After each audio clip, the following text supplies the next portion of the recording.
दरगाह का इस्तेमाल करते हैं। आज हम जमात हुआ मजमून उर्दू सबक नंबर 10 लोमड़ी और कछुआ इसके सवाल के जवाब देखेंगे। प्यारे बच्चों, पहले हम अल्फाज के मायने देखेंगे। अल्फाज आपको लाल से लिखना है, उसके मायने उदय से। भट्ट, छोटा सा गार, तरकीब, तरीका। ये भट्ट और तरकीब अल्फाज है, ये लाल से लिखना है और उसके मायने उदय से। प्यारे बच्चों, इसके बाद एक जुमले में जवाब लिखो। सवाल है तालाब कहाँ था, उसका जवाब है तालाब जंगल में था। आपको सवाल उदय पेन से लिखना है और जवाब लाल पेन से। आपको सवाल लाल पेन से लिखना है और जवाब उदय पेन से। सवाल है तालाब कहाँ था, जवाब है तालाब जंगल में था। दूसरा सवाल है कछुआ किसके साथ रहता था, उसका जवाब है कछुआ मछलियों और मेंढकों के साथ रहता था। प्यारे बच्चों, उसके बाद है सवाल कछुआ और लोमड़ी किसके बारे में बातें करते थे।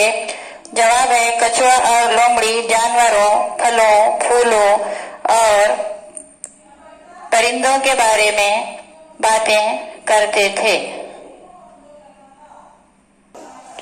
उसके बाद सवाल है लोमड़ी ने चिल्लाकर क्या कहा। जवाब है लोमड़ी ने चिल्लाकर कहा, अरे भागो भागो, शेर आया शेर आया। प्यारे बच्चों, उसके बाद है सबक पढ़कर खाली जगह में मुनासिब लफ्ज लिखो। पहली खाली जगह है उन्होंने शेर की डैश सुनी। दूसरा है उसने डैश कर छलांग लगाई।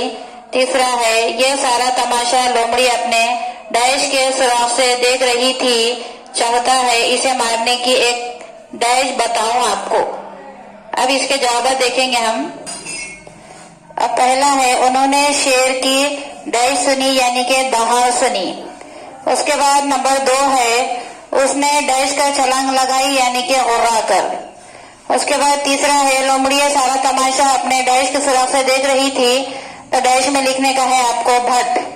उसके बाद चौथा है इसे मारने की एक डैश बताऊं आपको, डैश में लिखना है तरकीब। उसके बाद पांचवा है इन मछली और मेंढकों के साथ एक बड़ा सा डैश कछुआ भी रहता था। डैश में लिखने का है आपको काला। उसके बाद सवाल है नीचे दिए हुए लफ्जों को जुमलों में इस्तेमाल करो। नंबर 1 है रस। आपको रस लफ्ज को जुमलों में इस्तेमाल करना है। उसके जुमलों में इस्तेमाल इस तरह से करेंगे, गर्मी के दिनों में लोग गन्ने का रस शौक से पीते हैं। उसके बाद दूसरा है कड़वा। उसको जुमलों में इस्तेमाल करना है। उसको इस तरह से जुमलों में इस्तेमाल करेंगे, नीम का फल कड़वा होता है। उसके बाद नंबर 3 है मुफीद। उसको जुमलों में इस तरह से इस्तेमाल करेंगे, अंगूर बहुत ही मुफीद फल है।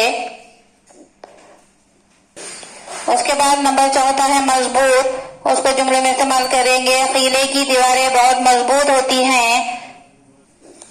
उसके बाद 5वां है रौनक। त्योहार के मौकों पर बाजार में बड़ी रौनक होती है।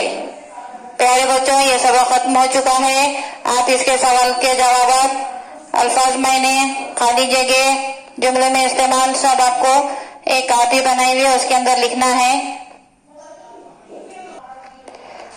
प्यारे बच्चों, इस वीडियो को ज्यादा से ज्यादा देखें, लाइक करें, शेयर करें, सब्सक्राइब करें। इंशाल्लाह आइंदा वीडियो मुलाकात होगी। खुदा हाफिज।